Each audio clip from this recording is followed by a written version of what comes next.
Hello, Canada, and welcome to another episode of the Maple Pill. As always, I'm your host, Matt McKeever, and welcome to episode number 11. So far, we've made 11 episodes deep without me getting canceled on YouTube. I feel like that deserves a smash like button, hit subscribe if you're new to the channel. And before I even get into some of my quick updates for the day, reminder, as always, everything we talk about on this channel, links in the video description down below. I want this really just to be the start of your journey down the rabbit hole. So again, don't let this be the end of your information journey. Really just let it be the jumping off or springboard for you to find out more. And a couple stories, I guess, I really quickly want to just highlight for you guys that I haven't covered up to this point in time, and I'm not really sure if I should.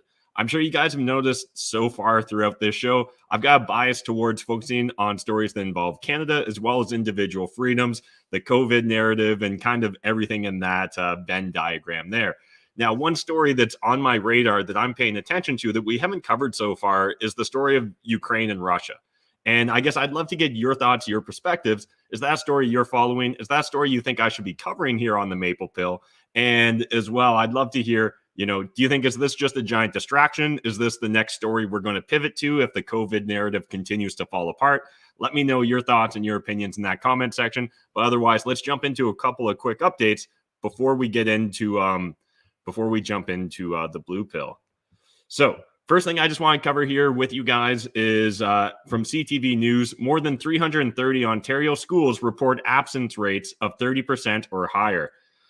So we were talking about how essentially if schools were below the 30% absence rate, they weren't necessarily going to release that information.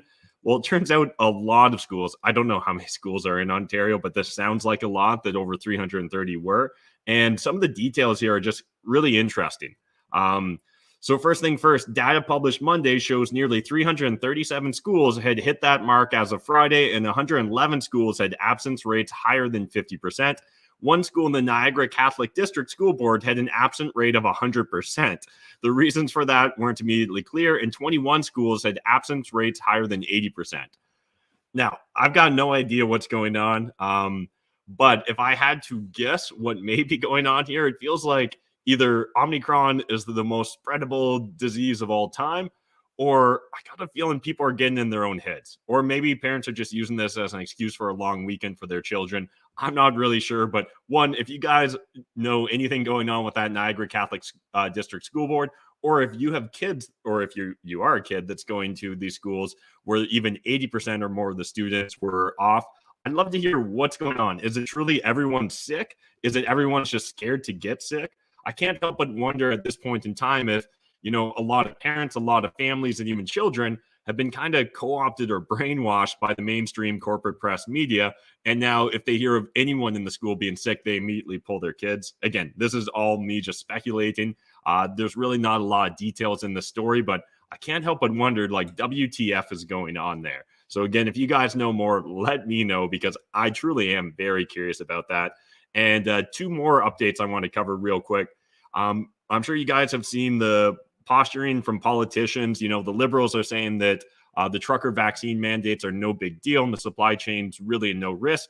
Conservatives are starting to say they've got real concerns about it. And obviously the PPC party's been pushing on this for a while.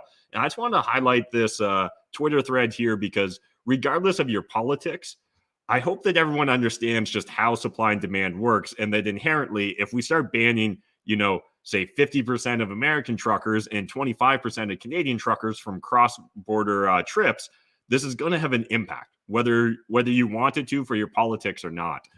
So this is from Stephen here. I really hate that everyone is trying to politicize food shortages, transportation squeezes. Canada imports, and this is just an example here, but 18 million kilograms of dairy from the U.S. Do you really think 218 million kilograms of anything getting throttled doesn't leave a mark?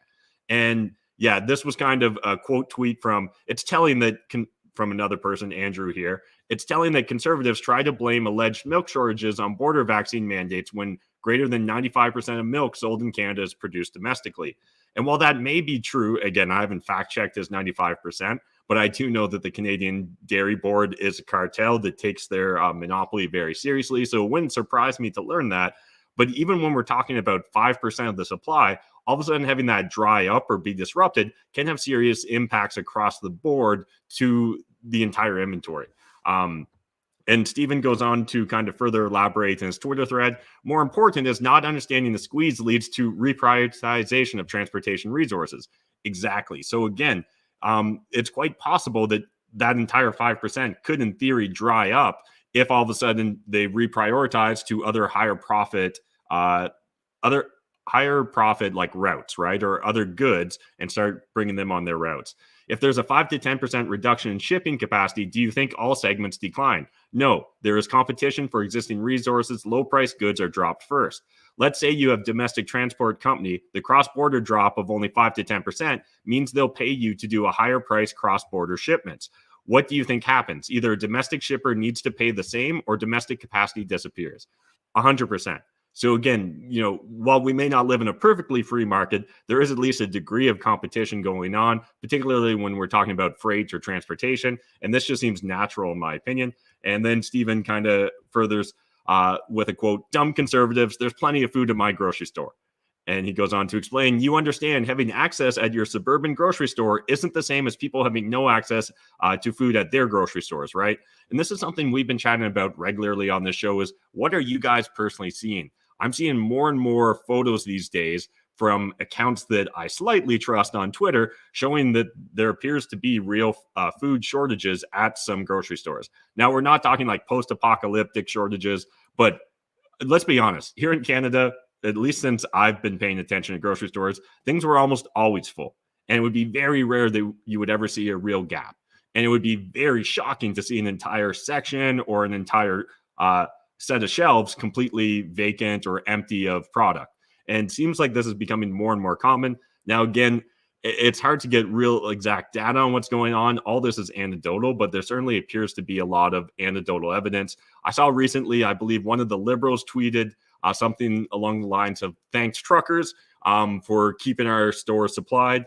And the funny thing was someone actually went and did a reverse image search and found that that image was in fact from clip art or from like a clip art, whatever they call it, one of those photo sites that essentially dated back to 2016. So again, it's hard to know because I'm sure people are also using it with the empty shelves and maybe they're just not getting fact checked the same, but just thought that was interesting. And then the last quick update I wanted to hear or share with you guys here was Pierre Poilievre and essentially him just saying, COVID has become a never-ending excuse for power-hungry authorities to replace our freedoms with their control. Enough. Reopen our businesses, let our truckers drive, and restore freedoms for all. I saw a handful of different conservatives and political pundits sharing this and then linking as well to this National Post article.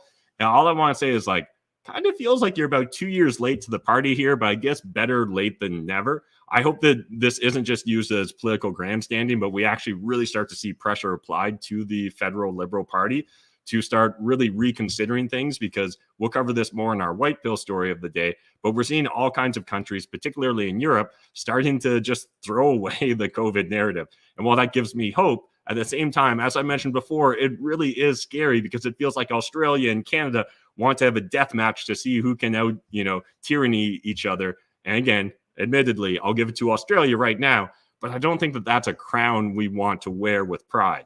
So that's just my thoughts. As always, love to get your thoughts, your opinions in that comment section. But let's jump into the blue pill story of the day. And so what I want to cover with you guys today is the Canadian housing crisis. This is something that I'm sure a lot of you are paying attention to, and I'm sure some of you are even benefiting because I know a lot of my audience is Canadian real estate investors. This is not meant to throw any shade at Canadian real estate investors, but I just want to highlight a couple different stories and really just lay out how I don't think the government's ever going to solve this unless they actually take a step back from policy rather than just doubling down constantly on implementing more policy. First one here is from iPolitics, and CMHC hopes new study will better explain Canada's housing crunch. And this was kind of on the backs of, I think the Blacklocks reporter had a article related to the previous CMHC study, which essentially hinted at the idea of wanting to tax equity for Canadians. CMHC obviously started backpedaling on that and said that that study was never their intentions. But now they're asking for, or they're saying they're going to do another study in regards to the Canadian housing market. And so here's a direct quote. However, it's CMHC's position that the main problem is that supply isn't keeping pace with demand. Canada has the fastest population growth of any G7 nation, and housing has not kept pace with this growth. And that was CMHC's chief economist.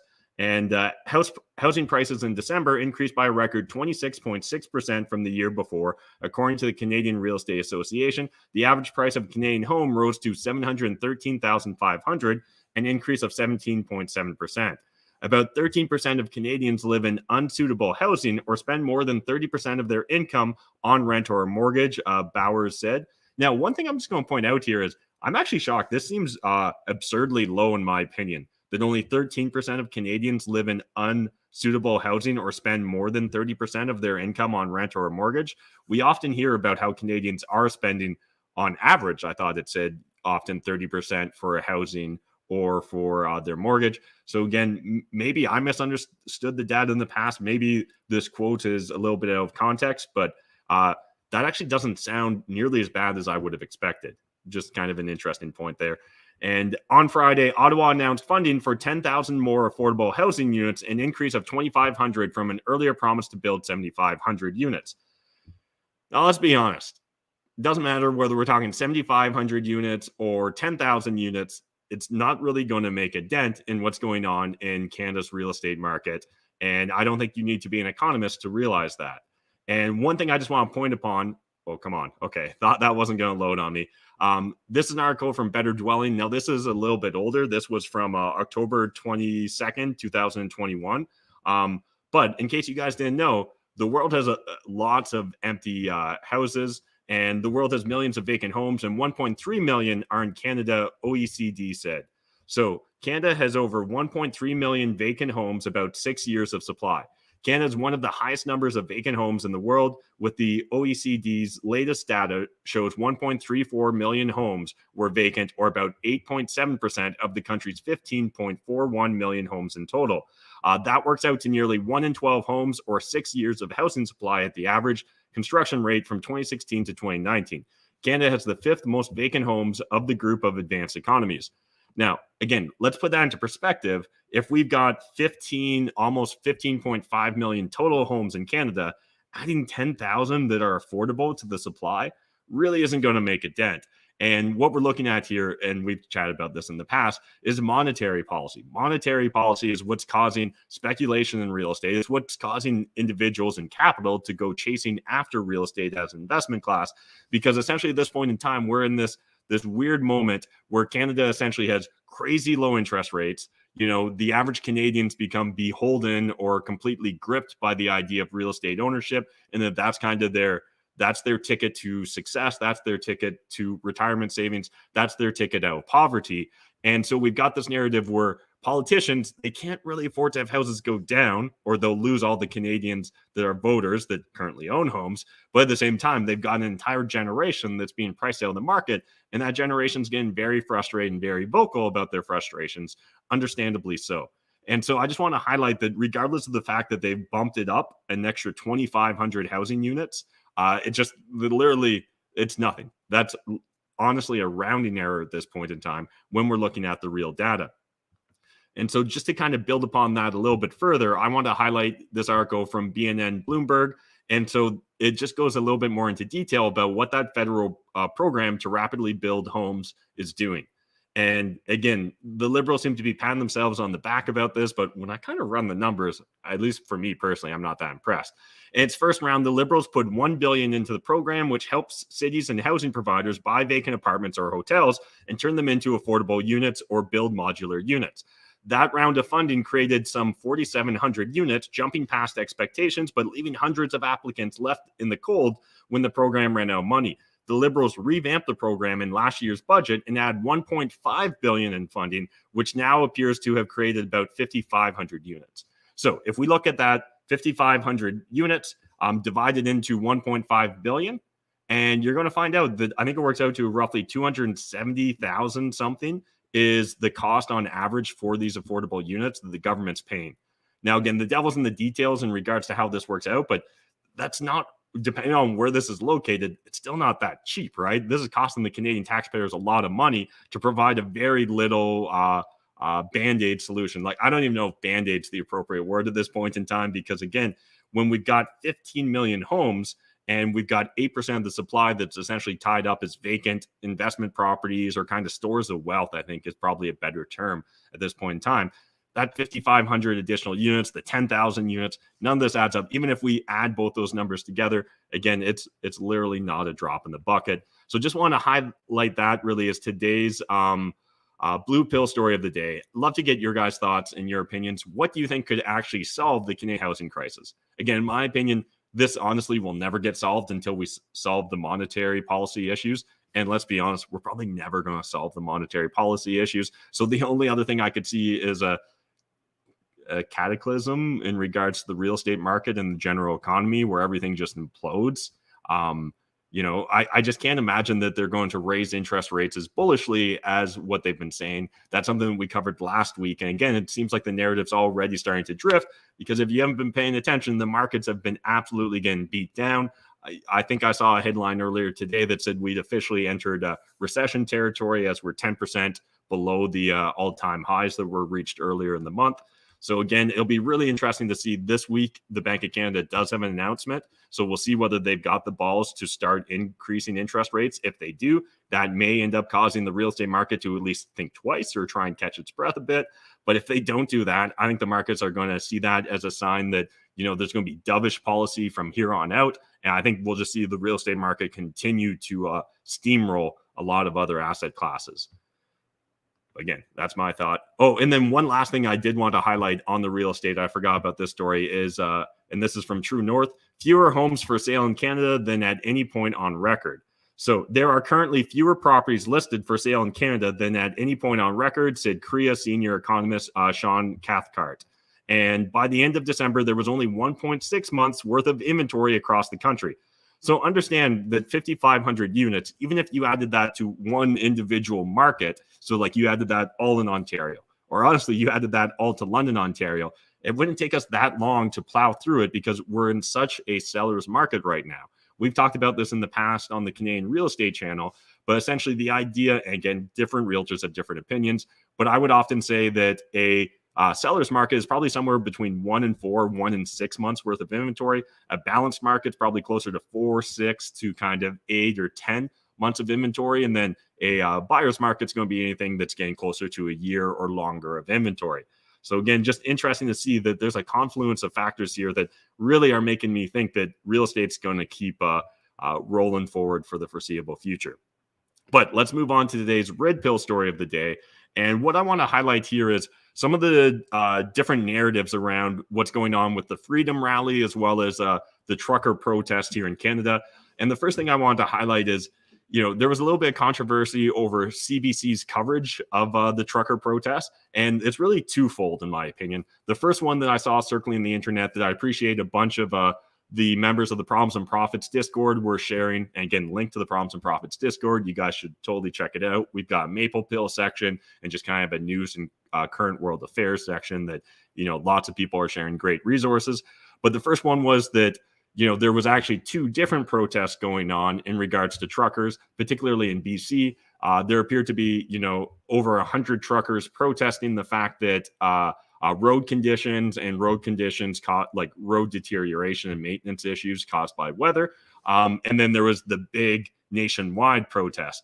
And I think what a lot of people got frustrated by was it seemed like CBC was treating these stories equally, when clearly one of them has a lot more momentum. One of them should have a lot more attention because it's impacting us, coast to coast. Whereas the one around just the weather and maintenance issues on roads seems like a drop in the bucket by comparison. Now, again, that's not to belittle those that were planning that, but it also seems strange, just the timing. I didn't get a chance to jump in and figure out, was one protest planned in advance of the others? Was this just, a situation of accidental circumstances? We've also been seeing that, the CTA, the Canadian Truckers Association, they've been kind of bad-mouthing a lot of their members that are choosing to protest right now as truck drivers against the vaccine mandates.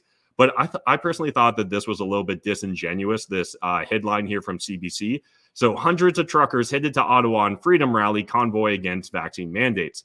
Now, They do note here, editor's note, on the weekend of January 21st to 23rd, truckers based in BC held 2 separate convoys in protest of 2 separate issues. This is a story about the truckers' federal vaccine mandate protest.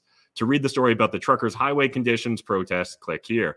But so essentially what they did here was cover it from just the BC's perspective. So from what I saw on social media, and I'll share it with you guys in a second, is that it appeared that in BC, there was hundreds of truckers that were going to protest for freedom. It appeared that there were hundreds of truckers in both Calgary and Edmonton, hundreds of truckers in Manitoba. I saw hundreds of truckers in Winnipeg, hundreds of truckers in, it looked like, London and Waterloo region, as well as Ottawa.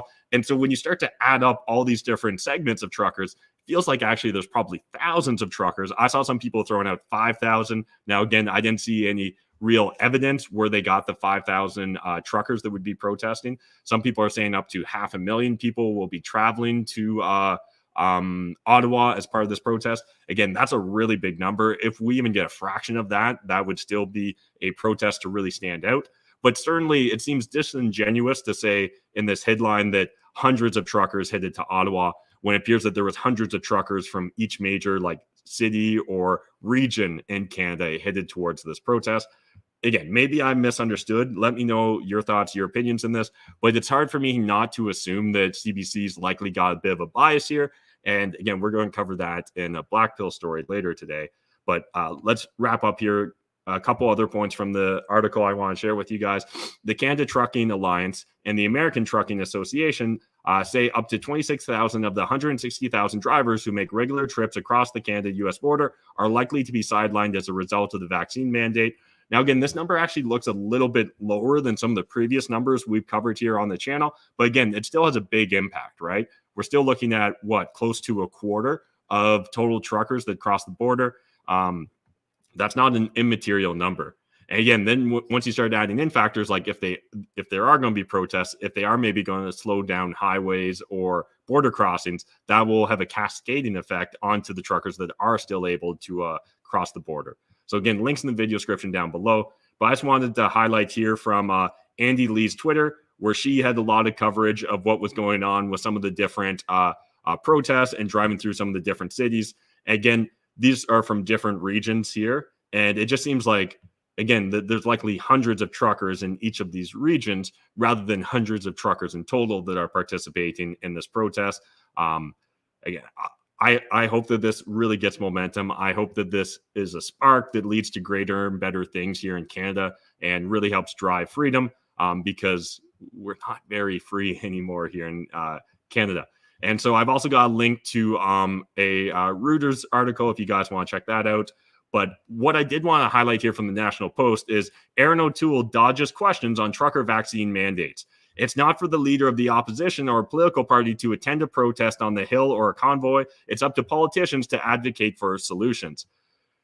Honestly, just you guys let me know, but could O'Toole be any more plain Jane? Could he be any more vanilla? Could he be any more blasé about everything going on in this country? It literally seems like his only role is to not have an opinion on things. And I don't know, when I think about a leader of a country, again, I may not agree with Trudeau on almost literally anything, but at least he's passionate about shit. I can give him props for at least being passionate about hating the unvaccinated versus O'Toole that just seems like, I don't know, it just seems like whenever he has to comment on anything, it's an annoyance to him. So again, that's my hot take on it. Maybe I'm being too harsh on O'Toole. You guys let me know your thoughts and opinions in the comment section. And I had one other article here from the National News Watch. And again, just wanted to share kind of a variety of sources here in regards to these trucker protests, because it really does seem like there's a lot of different coverage depending upon who's covering it. And in this point in time, when we look towards some of the big protests in Europe, again, it seems like their mainstream corporate press, their prestige media has also been really avoiding covering this stuff. And that's really frustrating because I can't imagine any other protest going on in Canada that would have this number of attendees and be this widespread across the country that wouldn't be front page news in mainstream media if it was for something like climate change, if it was for Indigenous children. Again, I'm not saying that those are invalid protests or invalid things to focus on, but certainly Canadian freedoms and vaccine passports also seem like very valid things to protest against or protest for. So again, it's interesting, if nothing else. Not saying there's a coordinated media plan to try and, downplay this or to delegitimize it, but it certainly, I understand how conspiracy theorists would jump to those conclusions. And so one last thing on the Trudeau vaccine mandates for truckers is this was from the National Post. Trudeau slams fear-mongering over COVID vaccine mandate for truckers. Trudeau's remarks came after Alberta Premier Jason Kenney posted photos of empty supermarket shelves and said this is turning into a crisis. Again, I've asked you guys before, and I'd love to get your opinion. Let us know, where are you from, and what are you locally seeing in your grocery stores? I'm not expecting this to be across the board in Canada, but it does seem like there's at least some unusualness when it comes to what you'd expect to see in your grocery aisles. That doesn't mean that it's the end of the world as we know it or that people need to panic. But I do want to know, honestly, what's going on, right? And at this point in time, it seems like we're only going to get anecdotal evidence. If this was really the case, I don't understand if, let's say that there wasn't any severe shortages or anything meaningful. Why don't some of these larger mainstream corporate press send out reporters to a bunch of different grocery stores and collect a bunch of anecdotal evidence so that it starts to actually feel like we've got something to sink our teeth into in regards to understanding WTF is going on here in Canada? Now, kind of switching now a little bit more into, or actually, we'll keep this under the red pill, but one last story here from Rebel News. Recap, Truckers' Freedom Convoy to Ottawa is underway. So the first leg of the convoy began its journey from Canada's west coast Saturday morning, joined continually by more truckers and supporters as the convoy makes its way east towards the capital. And honestly, I kind of bounced around between whether this was red or black pill, not because I think that this is bad, but because it's very obvious that Rebel News cares a lot more about covering this story than anyone else in the corporate mainstream press does. And so I just, again, want to share, there's lots of photos, lots of Twitter videos and things like that, just showcasing kind of what's going on. And I do appreciate this because, we can't really seem to rely upon the mainstream media to cover this accurately at this point in time, which honestly frustrates me to no end, particularly when you consider the fact that the CBC actually gets paid a lot of our money in order to present media to us. And yet they seem to do so with an extreme bias towards only wanting to cover certain stories under certain lights. And moving on to that black pill in the CBC, just wanted to highlight this. This is from canoe.com. Lily, CBC will get more of your money, mostly because it serves Trudeau's Liberals. So obviously there's a little bit of partisanship here in this article, but there is a few facts that I think we should all be aware. So today, fewer Canadians are watching CBC, with the network taking just 5% of the available English television audience in prime time. The most recent ratings available show just one CBC show making the top 30, the heavily promoted Son of a Critch, which I've never even heard of, but again, I don't watch mainstream TV, brought in 941,000 viewers on January 4th, putting it in the 28th spot. Further on in the article here, CBC's The National wasn't in the top 30, meaning fewer people watch that program on average night than watch The Curse of Oak Island on History.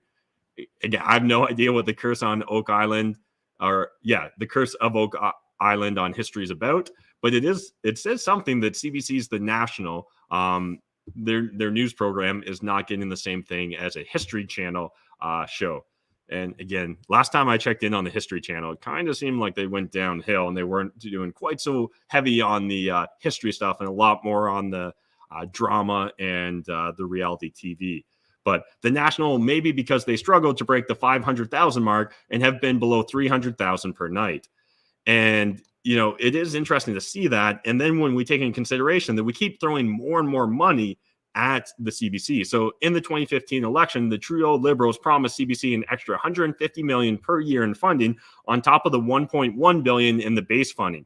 CBC's annual government funding now stands at $1.4 billion, but it's not enough. Again, $1.4 billion. I know in this day of don't worry about budgets balancing and let's just go into trillions of dollars of debt, $1.4 billion maybe doesn't seem like a big dollar amount, but it honestly is. It really is, particularly when you consider that that's for a country of 33 million Canadians or thereabouts.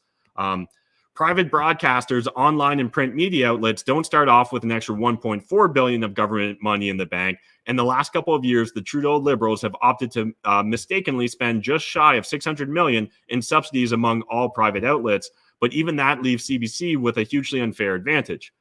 So again, let's understand that at this point in time, almost all the mainstream media outlets here in Canada, they're on the government dole to some extent.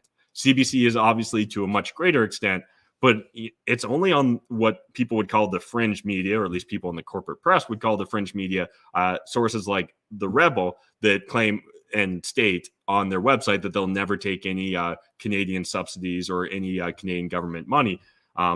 It is interesting to think that the CBC, even with a huge stack deck, is unable to compete with the rest of the market.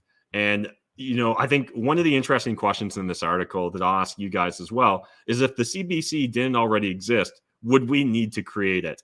And to me, the answer is a resounding no. We absolutely wouldn't need to create it. And this kind of brings me a little bit further into the black pill, and just wanted to cover like the culture wars in general and why it's important that those of us that are libertarian, that are anarchist, that are conservative, that are much more of the live and let live stripe, we need to really start paying attention to what's going on. These next few stories now aren't specific to Canada, but I still think that they highlight what a dangerous slope it is when we completely give up the culture wars, when we just ignore post-secondary institutions, when we just kind of shrug and say, let the crazy liberals do their thing, or let the social justice warriors have their day. This is from the Post-Millennial. University Inclusive Language Guide claims grandfather and housekeeping are problematic words. So the University of Washington IT department released an inclusive language guide in December that labels ordinary words like grandfather and housekeeping as problematic. I gotta be honest, if we're at this point in time where words like grandfather are problematic, and their argument, it appears, in regards to why grandfather is problematic, is simply because it's been used for it's been used in language for other purposes, right? Like you can talk about how old rules or laws are grandfathered in. Or again, apparently in the Jim Crow South, there were certain things that were grandfathered in. Now, I don't know, if you're so sensitive that at this point in time you're triggered, or that you think the word grandfather is problematic, we literally exist on two different planes of reality as far as I'm concerned. I'm not sure how I can ever really understand where you're coming from, because at that point in time, it sounds like you're more crazy than the language police in Quebec when it comes to French language. Again, not that that's justified at all, because it's not, but certainly they at least let us keep the word grandfather and housekeeping, to the best of my knowledge, for now. And one other thing, university, and this again from Post-Millennial, university puts trigger warning on Orwell's 1984, and it just kind of feels like very ironic, I guess, to think that 1984 needs a trigger warning. And so the Daily Mail uncovered this via Freedom of Information request, and 1984 is one of several books that have been slapped with a trigger warning for students at the university who are studying what's called Identity Under Construction. This course of study comes with a warning to students that it addresses challenging issues related to violence, gender, sexuality, class, race, abuses, sexual abuse, political ideas, and offensive language, the Mail reports. And a little bit further on, the irony of censoring perhaps the world's most iconic book about the horrors of censorship was not missed by Tory MP Andrew Bridgen, who says there's a certain irony that students are now being issued trigger warnings before reading 1984. Our university campuses are fast becoming dystopian Big Brother zones where newspeak is practiced to diminish the range of intellectual thought and cancel speakers who don't conform to it. Yeah. And again, this was just one university to my knowledge in Britain, but it is a dangerous precedent, because it seems like all these post-secondary institutions, all these social justice warriors, they're always trying to one-up each other, where it always just they need to push the envelope a little bit further. They just need to take a little bit more ground. And at this point in time, again, for 1984 to need a trigger warning, like it almost means that everything needs a trigger warning, which again almost takes away the whole meaning of trigger warning, which just feels like you're trying to manipulate language to your end or your means or purpose, rather than trying to actually understand what 1984 was fucking about. And then last thing on the black pill I want to share with you guys, this is another one from Post Millennial. Post Millennial just feeding us up black pills today. But watch Bill Gates praises China for their great work on COVID-19 in new video message. Yeah, remember that China that essentially seems to have kind of started this whole pandemic with that Wuhan lab leak that seems more and more credible by the day, which again, it just seems like we've all kind of shrugged at this point in time and been like, yeah, probably did, but what you gonna do? Well, you don't need to congratulate them, I don't think, at least on their handling of it. And when you see the severe measures they've instituted, I truly do think it's concerning. And so I just want to highlight here one little piece from the article. In a brief video with Chinese subtitles marking the Lunar New Year, Gates praised China for their handling of the pandemic, saying that China has worked hard to not only contain the virus, but also contributed to closing the equity gap by supporting other countries with many different supplies, including great vaccines. Man, Bill Gates, there was a time when I really respected you. It was more in the Silicon Valley pirate sort of days, but yeah, I don't know. It's a lot harder these days. But let's move on from the black pill to a clown pill. And this one to me is literally ludicrous, but also just shows the waste the government. So this one's from the Blacklocks reporter. And again, I really encourage you guys jump in to Blacklocks and give them a subscription if you're so inclined, because I think they're doing some of the best reporting I see in Canada. And again, if you guys think that there's other great sources out there, let me know in the comment section, because I'm always looking to add to my arsenal. But government flies hip hop to the Arctic. So the Department of Canadian Heritage is billing taxpayers to fly hip hop dancers, rappers, and African drummers to Nunavut to observe Black History Month in February, accounts show. Documents detail nearly $83,000 in funding, including talent fees for one senator to visit Nunavut. The society counts about 100 Black people in the entire territory. They comprise 0.3% of the population, according to a society report, the presence of people of African descent in Nunavut. The budget included $32,600 to host Toronto rapper Cardinal Offishall, another $12,500 for Toronto drummer Derek Thorne, and an ensemble $9,400 to have a troupe called Move Ottawa fly in to hold hip-hop classes, and $4,100 in flights, accommodations, and talent fees for Senator Wanda Thomas Bernard from Nova Scotia. Now, again, I'm not going to claim to be the best at math, but if we spend $83,000 this year for essentially 100 Black people in Nunavut, you could have arguably just cut them each a check for $830 and told them to celebrate their culture. Or arguably, you could have hired locals to celebrate the culture, I assume, for a fraction of the cost. Again, I'm not really hating on Black History Month or anything like that. We'll save maybe that for another day. But this seems just asinine in my opinion. And again, it's just the example of all these crazy little studies, all these crazy little government programs. And the biggest problem is once you start these things, they're almost always impossible to curtail or dial back. And so, again, I imagine that if you would have asked the 100 Black people in Nunavut if they'd rather that $830 check or they'd rather this, yeah, my personal assumption is they'd rather the $830. Now, again, I know that that's not necessarily what this is all about. It's about spreading Black culture to also non-Black residents of Nunavut. But again, I don't understand why you wouldn't hire locals there rather than outsourcing, it appears, all of it to other provinces. Just feels like more government waste. But I mean, as far as clown pills go, that was a pretty easy one to swallow. Now, moving on, what I want to cover here is a couple white pills for you guys. It continues to seem like the COVID narrative's falling apart. Now, as we mentioned at the start of the show, it kind of feels like they're balancing it out, though, by trying to bring in that Ukraine and Russia narrative. But this is from the province. First reading, the end of COVID approacheth for real this time. And so this story here is on Friday, BC made waves across the country by announcing that it was effectively going to start treating COVID-19 like the flu. The province is going to stop contact tracing and is now asking healthy people to simply stay home for a few days if they get sick. We cannot eliminate all risks, and I think that's something we need to understand and accept. Again, kind of feels like 2 years too late, but I guess better late than never in regards to starting to treat it like the flu. Said Provincial Health Officer Bonnie Henry. She added that BC would henceforth be treating COVID-19 much more like how we manage influenza. Alberta quickly followed suit, with Premier Jason Kenney saying that the province would be significantly relaxing restrictions once hospitalizations fell to a sustainable level. We have to just learn to live with this, he said. Now, again, while these are mild white pills, in my opinion, it's still frustrating that we don't get very clear lines in the sand, right? It'd be one thing if they could state exactly what is, sustainable hospitalization levels, right? Like, what's the actual number? What's the percent? How can we know for sure that this is a binary decision and not something that's relative or interpreted by the elites?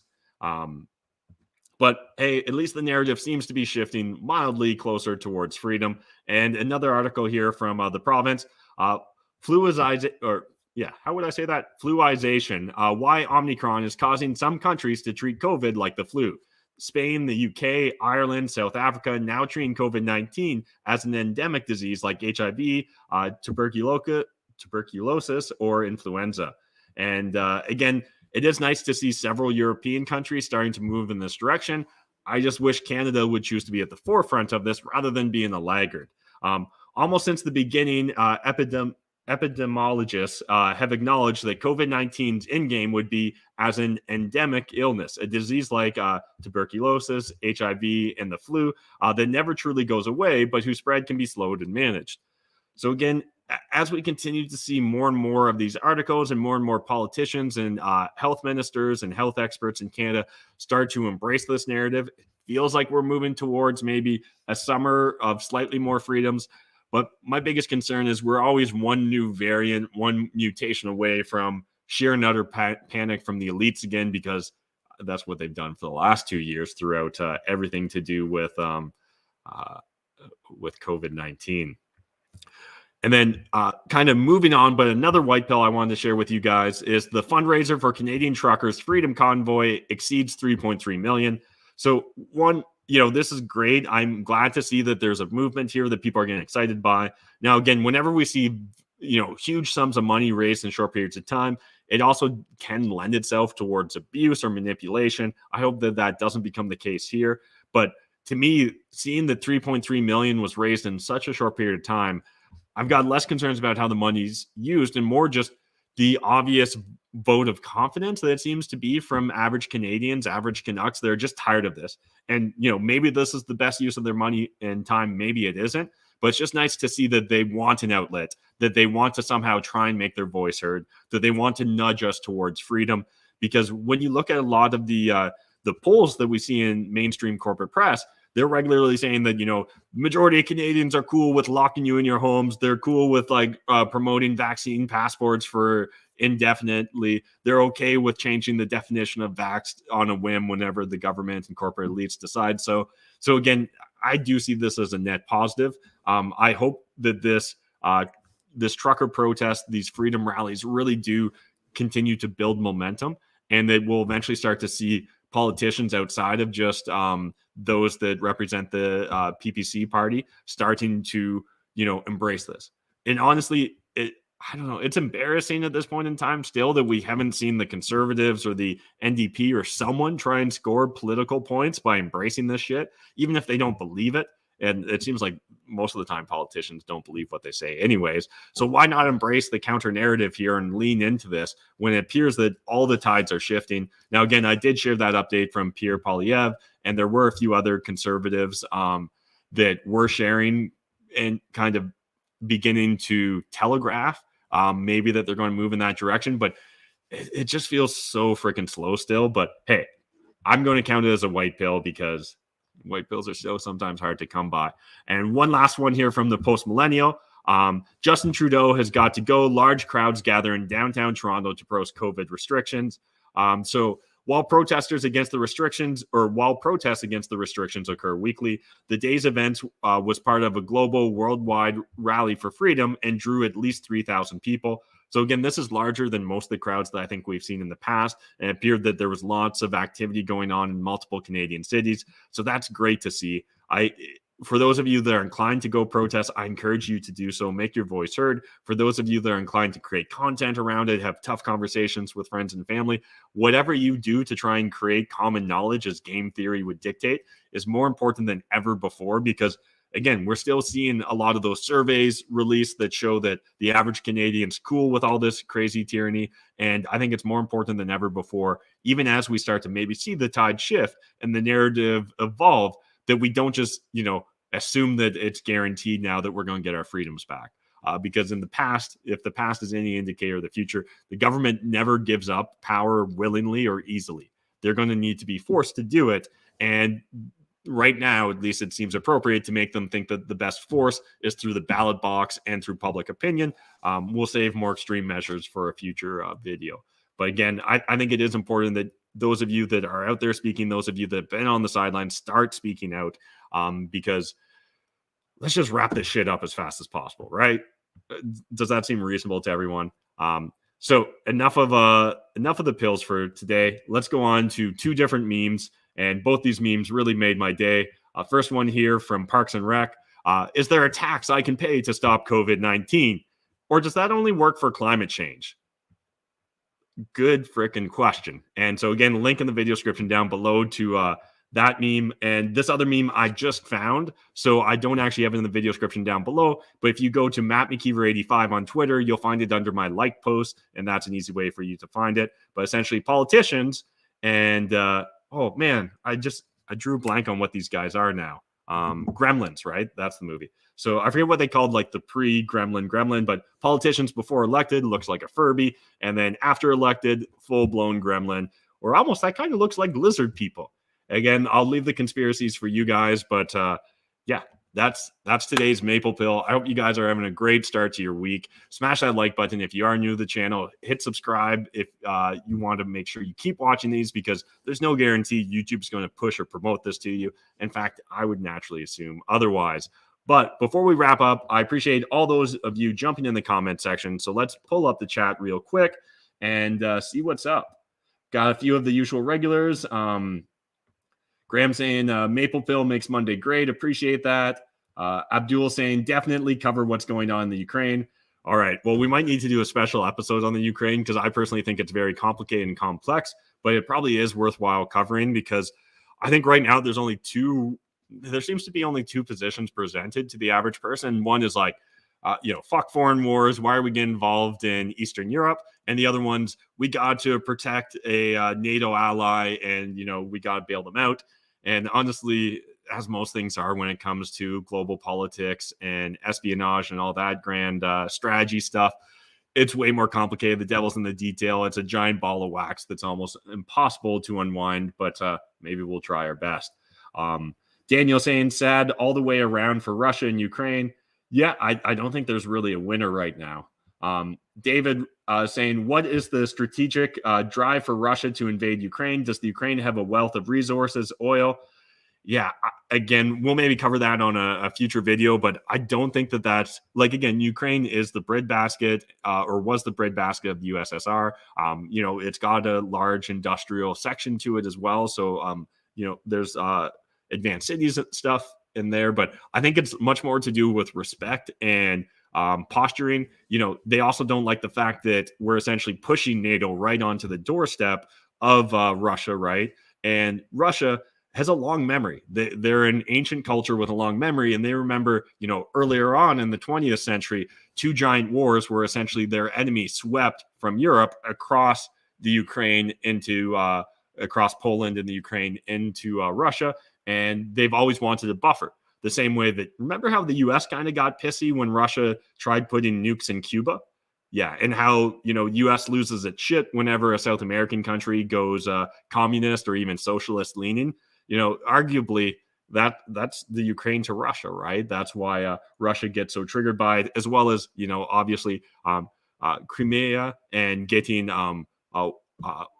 year-round water ports is really important, where they're not iced in through their northern ports. I can't think of the name of it right now, but Daniel saying still too many not vaccinated truckers will sadly pay for the changes to the regulation, the changes with little notice of international regulation. Yeah, it's definitely frustrating how the government seems to flip-flop and jump back and forth. Abdul saying, seen some shortages in London's grocery stores, nothing too drastic as of now, but certainly there's a trend towards emptier shelves, in my opinion. And I think that's important to realize because that wasn't a trend that ever existed in the past. That's very much a new trend here. And I think important for us to be aware of. Um, uh, uh, Steph here said, you would like the Curse of Oak Island. Check it out. Okay, I'll have to check that out. Benjamin saying the convoy is reaching Regina, Saskatchewan tonight. Well, if you see them driving by, let us know if it's hundreds or thousands because, again, there seems to be varying opinions on all that. Tara says Gates is repulsive and it drives me insane to see his name referenced so frequently among personal growth and success books. Yeah, he was a cutthroat businessman that did very well for himself. And I do think he's got some great quotes. There's one quote of his that I still really respect, regardless of the man it came from, which was people overestimate what they can accomplish in 1 year and underestimate what they can accomplish in 10 years. That quote really does hit home. Now, it's just too bad that it appears that he decided to focus on, world domination and maybe some evil shit versus making the world truly a better place. Benjamin says, who is getting asked on all those studies anyway? Seems made up. That majority wants more radicalism. Yeah, I definitely have questions of that nature as well and appreciate you bringing that up. And appreciate the support here in the chat here, Logan. Appreciate all you guys watching these videos. All of you that are sharing this on social media as well. Really does mean the world to me. And I also really appreciate the fact that a bunch of you are clearly sharing my Instagram account because I keep getting a bunch of follows on Instagram. Quick reminder, there are a bunch of spammers out there pretending to be Matt McKeever on Instagram. I'm almost guaranteed I'm never going to DM you out of the blue. I'm almost never, I guarantee I'll never call you dear in a DM either. And I'm never going to be asking you to invest in a shit coin or buy a course through a DM like that. Again, almost the only time I'm ever going to engage with you on social media is if you guys engage first, simply because, hey, I want to engage with those that are engaging with me. Makes sense. Again, appreciate you guys watching this video. This has been another episode of The Maple Pill. We'll be back tomorrow night, Tuesday at 7 p.m. Eastern Standard Time, just like every single weekday night. And enjoy your night, guys. Hope you enjoyed The Maple